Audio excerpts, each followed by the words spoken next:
এই ধরনের দুষ্টুমি করার জন্য রামুকে ক্ষমা করুন। রোহিতকে তার স্কুল পালানোর জন্য শাস্তি দেওয়া হয়েছিল। লোকটির বিরুদ্ধে মূল্যবান জিনিস চুরির অভিযোগ আনা হয়েছিল। আমি তাকে চড় মারার জন্য অনুতাপ করছি। এই ধরনের সেন্টেন্সগুলি আমরা কত সহজে পারফেক্ট জেরেন্ট ইউজ করে ইংলিশে ট্রান্সলেট করতে পারি, এবং আজকের ক্লাসে আমরা দেখব যে পারফেক্ট জেরেন্ট কি এবং পারফেক্ট জেরেন্টের স্ট্রাকচারটা কি। তো welcome everybody, welcome to my channel Tusi English coaching. সবাইকে বলবো প্রথম থেকে ক্লাসটি মনোযোগ সহকারে করার জন্য। আর আজকে যারা চ্যানেলে প্রথম রয়েছে এবং এখন অবধি চ্যানেলটিকে যারা সাবস্ক্রাইব করনি তারা অবশ্যই চ্যানেলটিকে সাবস্ক্রাইব করে প্রতিনিয়ত এই ধরনের ইম্পর্টেন্ট এবং ইন্টারেস্টিং ক্লাস করতে থাকো।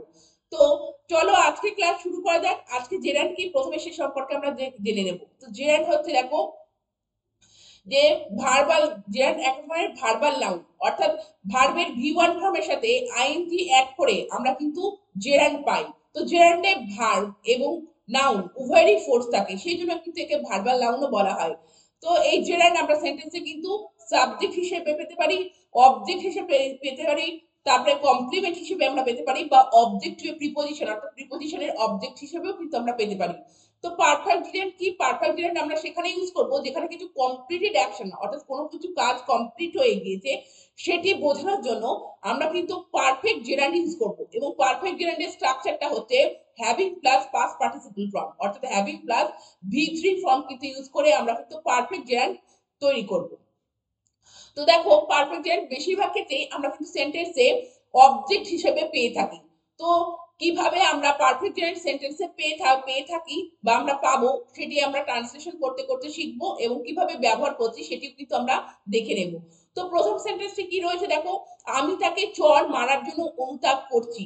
তো চড় মারাটা কিন্তু আমার অলরেডি হয়ে গিয়েছে, তার জন্য কিন্তু আমি এখন অনুতাপ করছি। তো এই যে চড় মারার ব্যাপারটাই হয়ে গিয়েছে, এটি কিন্তু আমরা পারফেক্ট জেন্ডে ইউজ করে লিখবো বা আমরা বলবো। তো কিভাবে সেন্টেন্সটিকে বলবো দেখো, I regret having slapped him. I regret having slapped him. তো দেখো, আমি রিগ্রেট করছি বা আমি অনুতাপ করছি, আই এম রিগ্রেটিংও বলতে পারো বা আই রিগ্রেট বলতে পারো। তো দেখো, হ্যাভিং স্ল্যাপড, তো হ্যাভিং দেখো ইউজ করা হলো, এবং তারপরে স্ল্যাপের যে ভিত্তি ফ্রম স্ল্যাপ এখানে ইউজ করে লেখা হয়েছে, কাকে স্ল্যাপ করা হয়েছে? তাকে। তো তাকে চড় মারার জন্য, চড় মারার ব্যাপারটা অলরেডি কিন্তু হয়ে গিয়েছে। তো রিগ্রেটের অবজেক্ট হিসেবে কিন্তু দেখো হ্যাভিং স্ল্যাপ ইউজ হচ্ছে। তো রিগ্রেট অনুতাপ করছে কিসের জন্য? যে তাকে চড় মারার জন্য, সেই জন্য দেখো হ্যাভিং স্ল্যাপ অবজেক্ট হিসেবে কিন্তু সেন্টেন্সে ইউজ হচ্ছে, এবং জেরান্ড অর্থাৎ পারফেক্ট জেরান্ড হিসেবে কিন্তু সেন্টেন্সে এটা ইউজ হচ্ছে। পরের সেন্টেন্সটি দেখো, রিমনের ড্রাইভার কয়েকদিন আগে তার মানিব্যাগ থেকে কিছু নগদ টাকা চুরি করেছে বলে স্বীকার করেছে। তো তার স্বীকার সে কিছু করেছে, এবং স্বীকার যে করেছে সেই ব্যাপারটি, অর্থাৎ তার মানিব্যাগ থেকে যে কিছু নগদ টাকা চুরি করা, সেই ব্যাপারটা কিন্তু অলরেডি হয়ে গিয়েছে, পাস্ট অ্যাকশনের কথা উল্লেখ করা হচ্ছে। তো পারফেক্ট জেনে ইউজ করে আমরা কিভাবে বলবো, Rimon's driver admitted having stolen some cash from his wallet a few days back. Rimon's driver admitted, কি অ্যাডমিট করেছিল? Having stolen. তো এই যে দেখো হ্যাভিং স্টোলেন অর্থাৎ চুরি করেছে, তার যে ওয়ালেট থেকে যে চুরি করার ব্যাপারটা সেটা কিন্তু অলরেডি হয়ে গিয়েছে। তো অ্যাডমিটেড এর অবজেক্ট হিসেবে কিন্তু হ্যাভিং স্টোলেন পারফেক্ট জেন্ট হিসেবে কিন্তু সেন্টেন্সে ইউজ হয়েছে। পরের সেন্টেন্সটি দেখো, এই ধরনের কাজ করার জন্য আমি অনুতপ্ত, অর্থাৎ এই ধরনের কাজ কিন্তু আমার অলরেডি হয়ে গিয়েছে এবং তার জন্য আমি কিন্তু এখন অনুতাপ করছি বা আমি অনুতপ্ত। তো কিভাবে বলবে, I am regretting having done such kind of work. I am regretting having done such kind of work.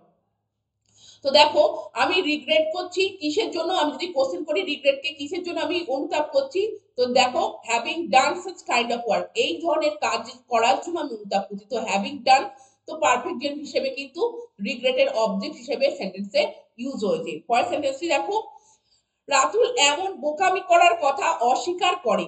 তো সে যে বোকামি করেছে তার কথা কিন্তু সে এখন অস্বীকার করে, কিন্তু তার বোকামি ব্যাপারটা অলরেডি হয়ে গিয়েছে। তো কিভাবে বলবে, Ratul denied having done such a police did.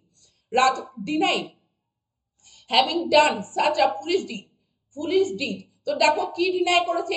Deny করেছে যে having done such a police did, যে এইরকম ধরনের বোকামি করেছে সেই কথাটা কিন্তু সে অস্বীকার করেছে, কিন্তু বোকামির ব্যাপারটা কিন্তু তার অলরেডি হয়ে গিয়েছে। সেই জন্য দেখো পারফেক্ট জেরান্ড ইউজ করে এখানে কিন্তু ডিনাইয়ের যে অবজেক্টিভ ফর্ম হিসেবে কিন্তু হ্যাভিং ডান এখানে কিন্তু ইউজ করা হয়েছে। পরের সেন্টেন্সটি দেখো, ছাত্ররা তাদের বিদ্যালয় প্রাঙ্গণে বিভিন্ন চারা রোপণ করেছে বলে জানিয়েছে। তো ছাত্ররা কিন্তু জানিয়েছে, কিন্তু তার আগে তাদের যে চারা রোপণের ব্যাপারটি অলরেডি হয়ে গিয়েছে। তো কিভাবে পারফেক্ট জেন্ট ইউজ করে বলবে, the student said having planted various saplings in their school premises. The student said having planted various saplings in their school premises. তো দেখো কি বলেছে, সেড কে যদি আমরা কোশ্চেন করি কি বলেছে, যে হ্যাভিং প্ল্যান্টেড ভেরিয়াস স্যাপলিংস, যে বিভিন্ন ধরনের যারা রোপণ করেছে সেই কথাটি কিন্তু তারা বলেছে। তো অবজেক্ট হিসেবে কিন্তু এখানে ব্যবহার হয়েছে এবং পারফেক্ট জেন্ট হিসেবে কিন্তু হ্যাভিং প্ল্যান্টেড, এটা দেখছো পারফেক্ট জেন্ট হিসেবে কিন্তু সেন্টেন্সে ইউজ হয়েছে। পরের সেন্টেন্সটি দেখো, লোকটির বিরুদ্ধে তার মূল্যবান জিনিস চুরির অভিযোগ আনা হয়েছিল। লোকটির বিরুদ্ধে মূল্যবান জিনিস চুরির অভিযোগ আনা হয়েছিল। তো মূল্যবান জিনিস চুরি অলরেডি সে করে ফেলেছে, তারপরে কিন্তু সে অভিযুক্ত হয়েছে। তো সে কিভাবে বলবে, the man was accused of having stolen valuable things. The man was accused of having stolen valuable things। তো দেখো এখানে accused of, তো of এর যে of যে প্রিপজিশন তার অবজেক্ট হিসেবে having stolen এখানে কিন্তু পারফেক্ট জেরেন্ট হিসেবে ইউজ হয়েছে।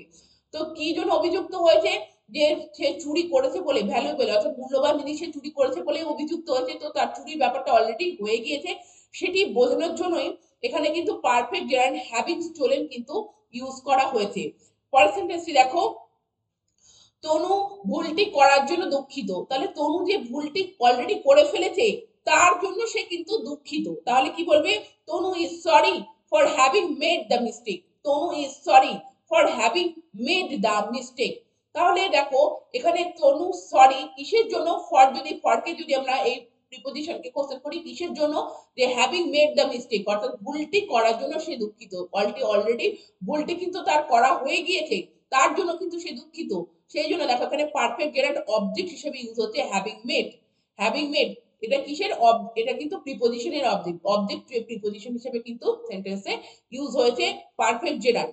হ্যাভিং এর পরে দেখো মেক এর যে থার্ড ফর্ম মেড, এখানে কিন্তু মেড ব্যবহৃত হয়েছে। স্ট্রাকচারটি এই ধরনেরই। পরের সেন্টেন্সটি দেখো, রিতা পরীক্ষায় উত্তীর্ণ হওয়ায় সবাই তাকে অভিনন্দন জানায়। তো উত্তীর্ণ হওয়ার ব্যাপারটা অলরেডি হয়ে গিয়েছে, তারপরে সবাই কি করছে, তাকে অভিনন্দন জানাচ্ছে। তো অভিনন্দন সে এখন জানাচ্ছে, কিন্তু উত্তীর্ণ ব্যাপারটি আগে ঘটে গিয়েছে। তো কিভাবে পারফেক্ট টেন্স ইউজ করে লিখবে, everyone কনগ্রাচুলেটেড Rita for her having passed the exam, for her having passed the exam, for her।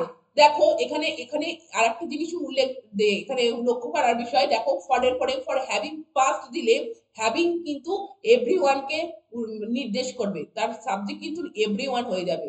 তাই সবসময় জেরান্ডের আগে যে নাউনকে আমরা প্লেস করব সেই নাউনকে কিন্তু সাবজেক্ট হিসেবে, জেরান্ডের সাবজেক্ট হিসেবে কিন্তু আমরা জানবো। তো এখানে ফর হার হ্যাভিং বলতে তার পরীক্ষায় পাস করার জন্য, সেই জন্য এখানে কিন্তু আমাদের পজিটিভ কেসে, তোমাদের প্রিভিয়াস ক্লাসে আমি আলোচনা করছি, জেরান্ডের আগে যদি নাউন বা প্রোনাউন বসাতে হয় তার সবসময় পজিটিভ কেসে কিন্তু বসাতে হয়। তো ফর হার হ্যাভিং পাসড অর্থাৎ তার পরীক্ষায় পাস করার জন্য তাকে সবাই অভিনন্দন জানিয়েছে, কাকে, রিতাকে। তো এখানে দেখো সেই জন্য for her. Are having pass দেখছো এটা কিন্তু কিসের জন্য, পারফেক্ট জেরান্ড হিসেবে ইউজ হয়েছে। এখানে হ্যাভিং তারপরে পাসের যে পাস্ট পার্টিসিপল ফ্রম পাস্ট, এখানে কিন্তু পারফেক্ট জেরান্ড হিসেবে ইউজ হয়েছে সেন্টেন্সে। পরের সেন্টেন্সটি দেখো, নিরাপরাধ ব্যক্তিকে অপমান করার জন্য তাতাই অনুতপ্ত। তাতাই অনুতপ্ত, কিন্তু অপমান করার ব্যাপারটা কিন্তু অলরেডি হয়ে গিয়েছে। তাহলে কি করে বলবে, Tatai is regretful for having insulted the innocent person. Tatai is regretful for having insulted the innocent person. তো দেখো ফর এর অবজেক্ট হিসেবে হ্যাভিং ইনসাল্টেড এখানে কিন্তু ইউজ হয়েছে পারফেক্ট জেরান্ড হিসেবে। তো তাতাই কি জন্য অনুতপ্ত, নিরপরাধ ব্যক্তিকে অপমান করেছে, কিন্তু অপমান করার ব্যাপারটি তার অলরেডি হয়ে গিয়েছে, সেই জন্য দেখো having insulted the innocent person এখানে পারফেক্ট জেরান্ড হিসেবে কিন্তু সেন্টেন্সে ইউজ হয়েছে। পরের সেন্টেন্সটি দেখো, তনুকে হুমকি দেওয়ার জন্য তপু অস্বীকার করেছে। তনুকে হুমকি দেওয়ার কথা তপু অস্বীকার করেছে। তো হুমকি দেওয়ার ব্যাপারটা অলরেডি হয়ে গিয়েছে, কিন্তু পরবর্তীকালে তপু কি করেছে সেটা অস্বীকার করেছে। তো হুমকি দেওয়ার ব্যাপারটা পাস্টে ঘটে গিয়েছে, পারফেক্ট জেন্ডে কি করে বলবে, Tapu has denied having threatened Tanu. Tapu has denied having threatened Tanu. তো এই যে থ্রেটেন করা হচ্ছে, ডিনাই করেছে, কি অস্বীকার করেছে, যদি কোশ্চেন করি তাহলে উত্তরটা অবজেক্ট হিসেবে পাচ্ছি হ্যাভিং থ্রেটেন্ড তনু। তনুকে যে সে হুমকি দিয়েছে সেই ব্যাপারটা কিন্তু সে অস্বীকার করেছে। তো হ্যাভিং থ্রেটেন্ড এখানে দেখছো যে পারফেক্ট জেরান্ড হিসেবে কিন্তু সেন্টেন্সে ইউজ হয়েছে এবং কাজটি কিন্তু অলরেডি তার দ্বারা বোঝা যাচ্ছে যে অলরেডি হয়ে গিয়েছে। পরের সেন্টেন্সটি দেখো, এই ধরনের দুষ্টুমি করার জন্য রামুকে ক্ষমা করুন। তো এই ধরনের দুষ্টুমি করার জন্য, দুষ্টুমিটা অলরেডি করে ফেলেছে রামু এবং তার জন্য ক্ষমা করতে বলা হচ্ছে। কিভাবে বলবে, forgive Ramu, forgive Ramu for having done this kind of mischief. Forgive Ramu for having done this kind of mischief. তো ফরগিভ করবেন কাকে? রামুকে। কিসের জন্য? ফর কিসের জন্য? Having done this kind of mischief. তো এখানে অবজেক্ট হিসেবে পারফেক্ট জেরান্ড ইউজ হয়েছে। পরের সেন্টেন্সটি দেখো, রোহিতকে তার স্কুল পালানোর জন্য শাস্তি দেওয়া হয়েছিল। তো শাস্তি পরবর্তী সময় দেওয়া হয়েছিল, কিন্তু তার আগে অলরেডি কাজটা হয়ে গিয়েছিল। কি? তার স্কুল পালানোর জন্য, তার স্কুল থেকে পালিয়ে যাওয়ার ব্যাপারটি আগে ঘটেছিল। সেই জন্য এখানে কি আমরা পারফেক্ট জেন্ড ইউজ করে কিভাবে বলবো? রোহিত ওয়াজ পানিশড কিসের জন্য? For having bunked school. For having bunked school, তার স্কুল পালানোর জন্য তাকে শাস্তি দেওয়া হয়েছিল। তাহলে এখানে ফর দেখছো প্রিপোজিশন, ফর প্রিপোজিশনে যে অবজেক্ট হ্যাভিং বাঙ্কড এখানে কিন্তু পারফেক্ট জেরান্ড হিসেবে সেন্টেন্সে ইউজ হয়েছে। তো তোমরা দেখলে পারফেক্ট জেরান্ড কি এবং পারফেক্ট জেরান্ড আমরা কেমন ভাবে সেন্টেন্সে ইউজ করে প্রত্যেকটি সেন্টেন্স অতি সহজে একে অপরকে বলতে পারি। তো এই ধরনের সেন্টেন্স অবশ্যই একে অপরকে বলতে থাকো পারফেক্ট জেরান্ড ইউজ করে, আর চ্যানেলটিকে সাবস্ক্রাইব রেখো। Thank you very much. Thank you for watching this video.